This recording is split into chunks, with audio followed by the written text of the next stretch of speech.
Welcome to my channel. ഇന്ന് നമ്മൾ തയ്യാറാക്കാൻ പോകുന്ന മിനി ഇഡ്ഡലി സാമ്പാർ റെസ്റ്റോറൻറ്റിലൊക്കെ കിട്ടുന്ന അതേ സ്റ്റൈലില് അതെങ്ങനെയാണെന്ന് നമുക്ക് നോക്കാം. ആദ്യം നമുക്ക് തുമരപ്പരിപ്പ് കഴുകി ഒരു 1/4 കപ്പ് തുമരപ്പരിപ്പ് കഴുകി വൃത്തിയാക്കിയിട്ട്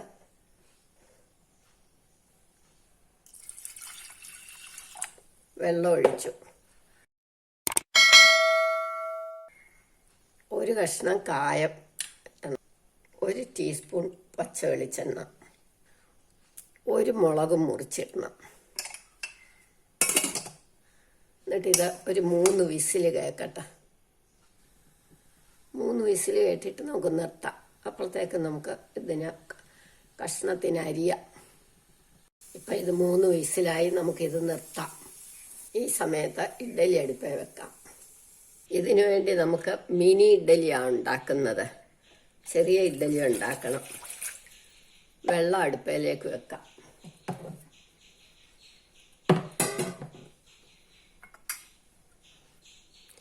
ഇതേമാതിരി ചെറിയ തട്ടിൽ എണ്ണ വരട്ടണം.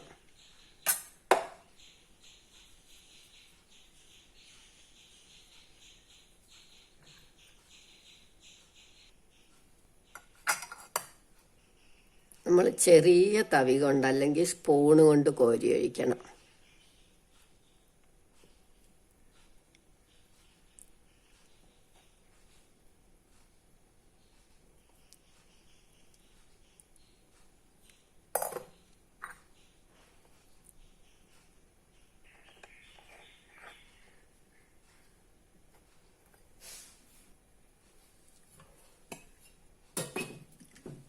ഇനി ഇഡ്ഡലി സിമ്മി വെക്കണം. അപ്പോൾ 5 മിനിറ്റ് കൊണ്ടാകും. ഇനി ഇതിനകത്തേക്ക് നമുക്ക് ഒരു സവാള അരിഞ്ഞത് അത് വഴറ്റാം. ഒരു സവാള അരിഞ്ഞത് നമുക്ക് വഴറ്റണം, നല്ലോണം വഴറ്റണം. ഇനി നമ്മൾ തക്കാളിയും കൂടെ 2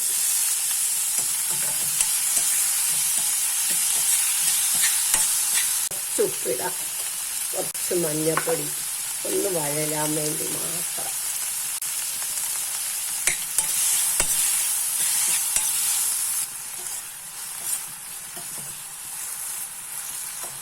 ഇതിനി ഒന്ന് തണുക്കട്ടെ. ഇത് തണുത്തപ്പം നമുക്കിത് അരയ്ക്കണം.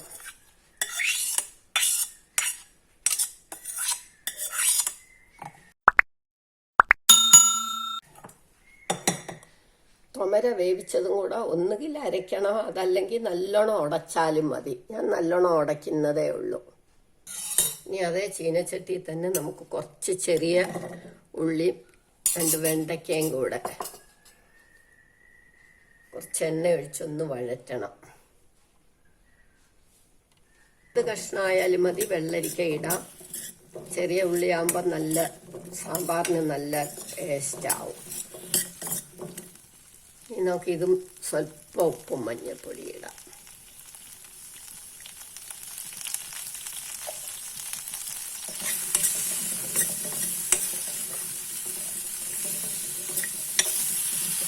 തക്കാളി സവാളയും കൂടെ അരച്ചതും ചേർക്കാം.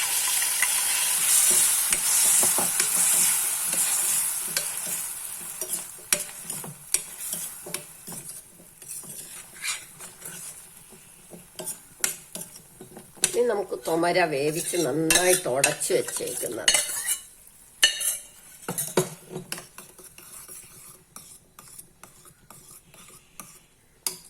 പുളിസത്ത് കുറച്ച് മതി, ഇല്ലെങ്കിൽ പുളി വെള്ളമായാലും മതി. വളരെ കുറച്ച് മതി തക്കാളി ഇട്ടേക്കുന്നതുകൊണ്ട്.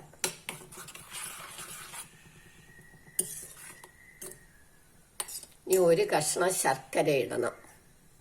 നമ്മൾ വേവിച്ച് വെച്ച തുമരയും തക്കാളി അരച്ചതും എല്ലാം ചേർത്തു. കഷ്ണം വളർന്നപ്പോൾ ഇനി 1 കഷ്ണം ശർക്കര ഇട്ടു, പുളി ഇട്ടു. ഇനി നമുക്ക് ഇതെല്ലാം കൂടെ കഴുകി കുറച്ചുകൂടെ വെള്ളം വേണമല്ലോ, അതൊഴിക്കാം.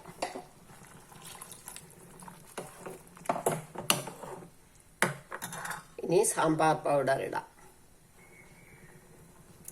കായ നമ്മൾ തൊമരയുടെ കൂടെ ഇട്ടുകൊണ്ട് നമുക്ക് ഇടാൻ കേട്ടോ. ഇല്ല എങ്കിൽ കായമില്ല, കട്ടക്കായം ഇല്ല എങ്കിൽ നമുക്ക് കായപ്പൊടി ഈ സമയത്ത് ഇടണം. സാമ്പാർ പൊടി ഞാൻ ഡിസ്ക്രിപ്ഷൻ ബോക്സിലിടാം. 1 മാസത്തേക്ക് നമുക്ക് പൊടിച്ച് വെക്കാം. ഇനി ഇത് നന്നായിട്ട് തിളക്കട്ടെ. നന്നായിട്ട് തിളച്ച് കഴിഞ്ഞപ്പോൾ നമ്മൾ ഒരു കഷ്ണം വെണ്ണ, അത് വേണമെങ്കിൽ ഇടാം, വേണ്ടെങ്കിൽ വേണ്ട. നമുക്ക് മല്ലിയില ഇടാം. ഇനി കടുക് വറക്കണം.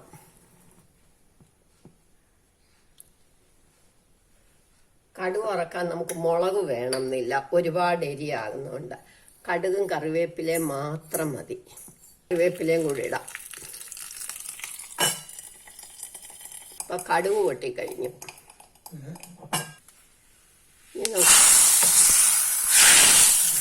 കടുക് വറുത്ത് കഴിഞ്ഞാൽ നമുക്ക് 1 മിനിറ്റ് ഒന്ന് അടച്ചു വെക്കണം. 1 മിനിറ്റ് അടച്ച് ഇനി നമുക്ക് ഇഡ്ഡലി റെഡി ആയിരിപ്പുണ്ട്. ഇഡ്ഡലി സാമ്പാറും കൂടെ നമുക്ക് എടുക്കാം. നമ്മുടെ മിനി ഇഡ്ഡലി സാമ്പാർ റെഡിയായി. ഇനി നമുക്ക് ഇതിലേക്ക് സാമ്പാറും. നമ്മുടെ മിനി ഇഡ്ഡലി സാമ്പാർ റെഡിയായി. എല്ലാവരും ഇത് ട്രൈ ചെയ്ത് നോക്കണം. ഇഷ്ടമായെങ്കിൽ ലൈക്ക് ചെയ്യണം, സബ്സ്ക്രൈബ് ചെയ്യണം. ഇതൊരു 10 മിനിറ്റ് ഇരിക്കുമ്പോൾ നമുക്ക് നല്ല ടേസ്റ്റി ആയിട്ടുള്ള ബ്രേക്ക്ഫാസ്റ്റ് ആകും.